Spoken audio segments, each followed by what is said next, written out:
Бул жер бейишпи? Же мен сыйкырланып калдым ба? Бул жер бейишпи? Же мен түш көрүп жатамбы? Гүлдөрдүн жытын коштоосунда ажатканадан курсам болуп кайтат экенбиз туугандар. Кийин акырын өтүп баратсак, мынеке туугандар. Бул кандай элестер? Үйдүн арты. Бисмилла деп босогон аттап киргенде эле гүл жыттанган, магдыраган, сар санаңды бардыгын унутуп, депрессиядан куткара турган гүл бакчага куш келиптир.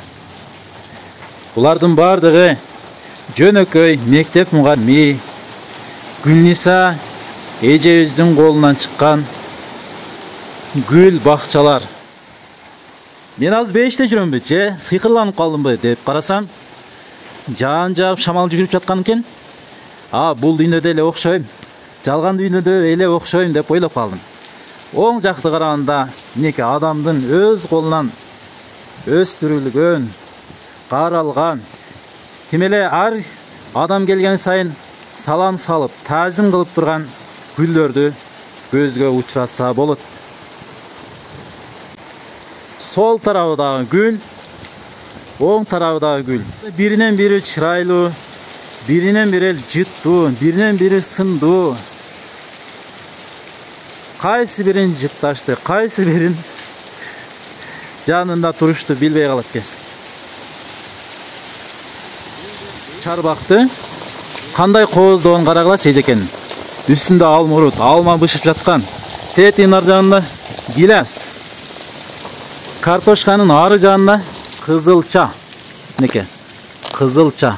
Алмалар тим эле ийилип, таптаза бардыгы Кудай буйруса бир ай өткөн соң үзүүгө жарап калчудай. Ушул эле картошканын үстүндө ийилип алган алмуруттар карайсыздар. Алмуруттар. Неке туугандар? Алмурут.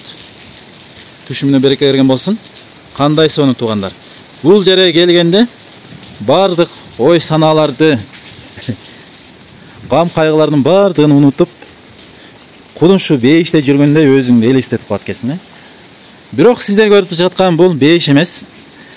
Жөнөкөй мектептин мугалими черчения жана кол эмгек сабагынан берген Гүлниса эжекенин колунан, мээнетинен пайда болгон эмгектери, гүлдөрү, натыйжасы, кыялдары, максаттары деп айтсак болот. Ушун менен биринчи бөлүк бүттү. Экинчи бөлүк өзүнчө эле бир керемет. Үй конок келип калса, кээ арасынан чыгып калышы мүмкүн. Ажаткана кайсыл жерде? Бул жакта деп көрсөтүп коет экен экен. Азыр жолун көрө туугандар. Ажаткана жолу. Неке? Ажаткана бараткан жолду дагы тим койбостон. Тим эле укмуш да, тим эле укмуш. Ажаткана бараткан жол укмуш неке. Деп гүлдөрдү жыттап, сылап, деп эки жакты карап, кыстоону да унуттуруп кое турган гүлдөр бар экен да бул жерде. Тоетке баратып эле ушу гүлдөр жака өтүп кетчү экенсиң бул жерде.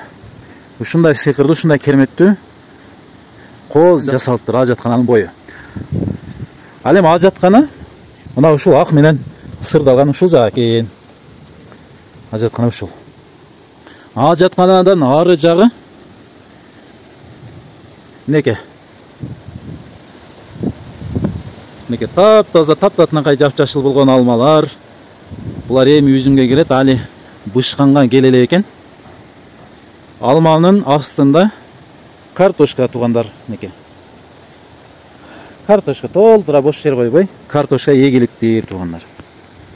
Айттырам туугандар, бул ажатканага бара турган жол өзүнчө эле бир керемет, өзүнчө эле бир тема экен.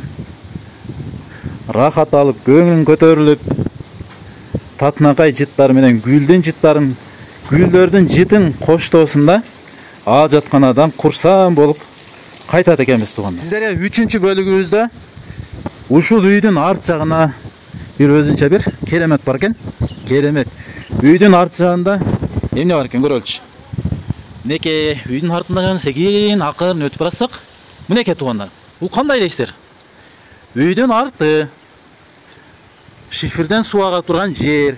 Мына ушул жерде бош койбостон гүлдү тийип коюптур экен. Мынакей жакында гүлдөйт экен. Карайсыздар гүлдү.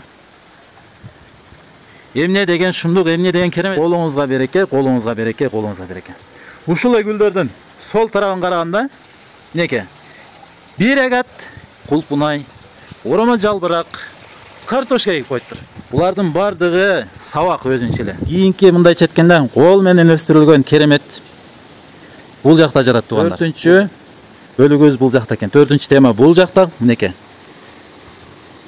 Ушул сиздердин көзүңүздөрдө көрүнүп турган огород, чарбак, кыргызча чарбак болот. Узун туурасы 5ке5, мындайча айтканда жарым сотик чыга турган жердин ичинде канчалаган түргүн түстүү мөмө жемиштер, жер жемиштер бар экенин. Айланасы коз гүлдөр менен коздолгон. Мынакей, эшикти ачабыз.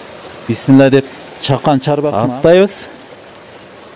Бисмилла деп аттаганда бул жерде кадамдын астында картошкалар. Бул жерден кожойкесин сураганда эч кандай химикат азыктары себилген эмес дейт. Бардыгы ушул малдын көңүнөн, малдын кыгынан пайда болгон жер семишктерди себип нукура түшүм алам дейт. Эч кандай химикат кошулбаган картошканы жеп көргөндөр болсо билет, кудум койдун шорпосун ичкендей болот да. Ошол картошканы жегенде, картошканы шорпо кылып ичкенде, койдун шорпосун ичкендей гана даамдуу болот туугандар. Карабайсыздар, керемет, нукура жашоо, нагыз жашоо. Ушул картошканын сол тарабын караганда помидор бар экен туугандар. Бул помидор дагы эч кандай химикатсыз малдын көңү менен табигый жер семишктер менен бышып жатыптыр туугандар. Бул помидордун арт жагында да бирдеке бекинип жашынып тургандай болот. Ошону биз бери тарталы туугандар. Мынакей туугандар. Бул жерде жашынып турган нукура азык менен чоңойт жаткан бул жерде бадыраң да бар экен туугандар. Үстү жакты караганда маңдайыңа урунган кара өрүк. Карабайсыздарбы? Бою 3 метрге жетпеген, бирок мунун баарын терсе 30 килограммдай чыга, ошондой берекелүү чак экен да. Карабайсыздарбы? Астында төгүлүп жаткан, үстүндө да ошончо түйгөн кайнолу бар экен туугандар. Мынакей. Мынакей карабайсыздарбы? Кыргызстаныбыздын мындай керемет түү жайларын. Аллахыма шүгүр, жегиле ичкиле, бирок ысырап кылбагыла дейт. Ичкиле дегенде ошо халал нерселерди ичкиле деген. Сиздерге айтып жатып мен шилекейим тамып кетти окшойт. Бул жерден бирди үзөбүз, даамдап көрөбүз. Бисмилла. Өтө бышып жетилиптир. Тез күндө терип алыш керек экен. Сол тарап караганда эле эми кызарып баштаган чоң албалар бар экен. Ушул чакан огороддун ичинде. Кудайым түшүмүнө береке берген болсун. Тети жерде дагы жашылчалар көрүнүп турат, ошол жерге баралы. Мынакей. Баратабыз, айланасы коз гүл. Коз гүлдөрдү аралап барганда эле мынакей тим эле буркураган жытып өзүнө, адамды өзүнө тартып буркураган жыт берген райхан. Райханын жанында таптатынакай жап-жашыл болгон пияз жетилип калыптыр бул дагы. Анын арт жагында укроп. Бул дагы ар дайым оокатка, тамакка үзүлүп кошулуп жатты. Мунун жытын караңыздар, тим эле буркурайт. Керемет. Жыты дагы, түсү дагы бардыгы бул жер кыскасы керемет экен. Анан мынтип бул чакан чарбакты тартып бери чегип келесиң. Кайра ушул тандыр көзгө урунду эле муну да тартып коюн дедим. Тандырдын тазалыгын мынакей. Бул жерде ак тандыр деп эле ат коюп коюш керек экен, ак тандыр деп эле. Ал эми бул жагыраак бассам, коштошуп кетейин десем, бул жерде ар көзгө сулуу нерселер уруна берет экен. Очок көзгө урунуп калды. Муну коштошордо мун менен коштошоюн дедим. Туура түшүнөт деген ойдомун сиздер менен. Муну дагы ак очок деп ат коюп койсок болот экен. Мындай жөпчөнөкөй. Алыстан устан чакырып, мынакей 300 миңге очок бүтүрдүм деп мактангандар бар. Биз аларга каршы эмеспиз, бирок очок сала албай жүргөн адамдар мантип татынакай ылайдан дейт. Жөнөкөй эле чоң казан да бар экен, орточосу кичинекей дагы бар экен. Артында чайнек койчу да бар окшойт, мына чайнек койчу да жер да бар экен. Түтүн чыга турган жерлерине карнайлар коюлуптур. Бардыгы. Кыскасы мен сиздин мээнетиңизге, сиздин колуңуздагы мээнетиңиз тим эле бейиш экен деп ат койдум. Минекей туугандар, адатта биз мындай өтө гүл өскөн жерлерди көрөбүз.